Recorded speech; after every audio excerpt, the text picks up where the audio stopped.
घड्याळामध्ये सकाळचे 6:51 गोविंद शेवाळेने आपल्या मोबाईलमध्ये एकामागून एक स्टेटस अपलोड केले। स्टेटसमध्ये स्वतःचा फोटो, दुसरा स्टेटस आपल्या पत्नीचा फोटो, तिसरा स्टेटस आपल्या मुलीचा फोटो, चौथा स्टेटस छोट्या मुलाचा फोटो आणि सगळ्यात शेवटचं स्टेटस होतं भावपूर्ण श्रद्धांजली। स्टेटस अपलोड होताच गावातील सर्व नातेवाईक व इतर लोकांनी स्टेटस पाहिलं आणि हे स्टेटस पाहिल्यानंतर त्यांनी त्वरित गावातील सरपंच लोकेश बागुल यांना कळवलं। सरपंच बागुल यांनी पोलीस पाटील वैशाली वाघ यांना सोबत घेऊन ते गोविंद शेवाळे यांच्या शेतात गेले। गोविंद शेवाळ्यांचं घर शेतातच होतं। गोविंदचा घराचा दरवाजा बंद होता। घराचा दरवाजा खोलताच घरामध्ये असं काही दृश्य बघितलं जे खळबळ उडून देणारं होतं। यामध्ये गोविंद शेवाळे हा दोरीला लटकलेला होता, तर पलंगावरती पत्नी आणि 2 मुलं जमिनीवरती निवांत पडली होती। या चौघांनी कधीच या जगाचा निरोप घेतला होता, मात्र या चौघांनी जीवन का संपवलं? प्रत्येकाच्या मनात प्रश्न निर्माण झाला होता। प्रत्येकाच्या मनात एक शंका होती, काय कारण होतं? आणि हेच कारण आम्ही आपल्यापर्यंत पोहोचवणार आहेत। आणि कारण त्याच्यामध्ये एक चिठ्ठी सापडली आहे आणि या चिठ्ठीनं पोलिसांचा तपास पूर्ण केलाय। नमस्कार, मी साहेबराव ठाकरे, आपण पाहताय वेगवान मराठी। सकाळी गोविंदच्या दारात येऊन पोहोचलेले गावकरी, पोलीस, घरातील 4 जणांचा मृत्यू होतो। हे प्रकरण फार गंभीर आहे। यामध्ये हत्या की आत्महत्या याचा तपास करण्यासाठी पोलीस यंत्रणेला गती देण्यात आली। सकाळी आपल्या मोबाईलवर स्टेटस ठेवून गोविंदाने भावपूर्ण श्रद्धांजलीचं स्टेटस अपलोड केल्यामुळे पोलिसांचा तपास 60% पूर्ण झाला होता। मात्र पोलिसांना मृत्यूचं कारण काय हे शोधणं गरजेचं होतं। गोविंद याने सर्वात प्रथम आपल्या पत्नीचा म्हणजे कोमलचा गळा दोरीने आवळून तिला संपवलं।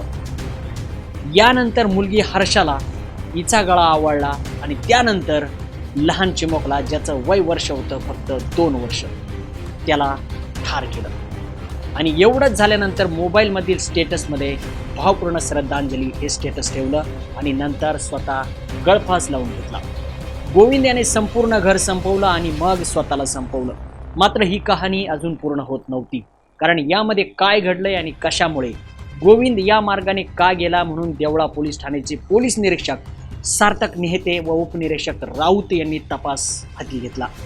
त्यामध्ये गोविंदने हा पवित्रा का उचलला याची उकल झाली, कारण पोलिसांना एक चिठ्ठी सापडली आणि या चिठ्ठीत गोविंद यांनी आत्महत्या का केली आणि चिठ्ठीत असं काय आहे ते आम्ही तुम्हाला समजून सांगतो। चिठ्ठीतील माहितीनुसार गोविंद याला एक भाऊ होता। तो भाऊ घर जावई म्हणून दुसरीकडे गेलेला होता।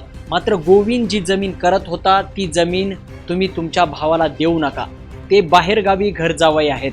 नावावरील जमीन दोघांची जरी असली तरी ही जमीन आपल्यालाच करायची आहे। त्यामुळं पत्नी कोमल आणि गोविंद यांच्यामध्ये या जमिनीवरून वाद व्हायचे। ही जमीन आपल्या भावाला द्यायची गरज नाही असं वारंवार सांगत होती। त्यामुळं पती आणि पत्नीमध्ये वाद टोकाला गेले। जमिनीच्या आणि घरगुती वादामुळे गोविंद याने शेवटचा निर्णय घेतला, जो शेवटचा निर्णय होता आणि अंतिम निर्णय होता।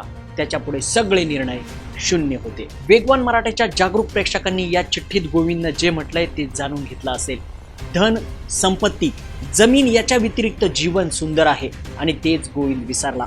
आपल्या पत्नीला जीवे मारलं, पण ज्या कोवळ्या मुलांना जगायचं होतं त्यांना ही दुनिया पाहायची होती। ज्या मुलांचं थोडं पोट दुखलं तरी वेदनेनं व्याकुळ होणारा हा गोविंद नात्याच्या लढाईत राक्षस बनला। स्वतःमध्ये तर जगण्याची हिंमत नव्हती, मात्र ज्यांना जगायचं होतं त्या बायका पोरांना त्यांनी यमसदनी पाठवलं। जमीन येत राहील, जात राहील, पैसा येईल, पैसा जाईल, गरिबी तर कधी श्रीमंती हे कालचक्र आहे, यामधून कोणी सुटू शकलेला नाही। मात्र बायको आणि पोरांना संपवणाऱ्या या नवऱ्याला आणि एका बापाला हा समाज कधीच माफ करणार नाही। सकाळी 6:51 गोविंद शेवाळे याने पहिलं स्टेटस स्वतःचा फोटो अपलोड केला आणि शेवटचा फोटो स्टेटसमध्ये अपलोड केला भावपूर्ण श्रद्धांजली। गोविंदच्या जीवनातलं सगळं स्टेटस आज संपलेलं आहे। पैसा, जमीन जुमला सगळं जागेवरती राहिलं। जे देवाने सुंदर जीवन दिलं होतं ते जीवन जगायला सुद्धा गोविंदला जगता आलं नाही आणि यामध्ये भरडले गेले बायको आणि मुलं। कधीच या मार्गाचा विचार करू नका, संपत्तीसाठी मरू नका।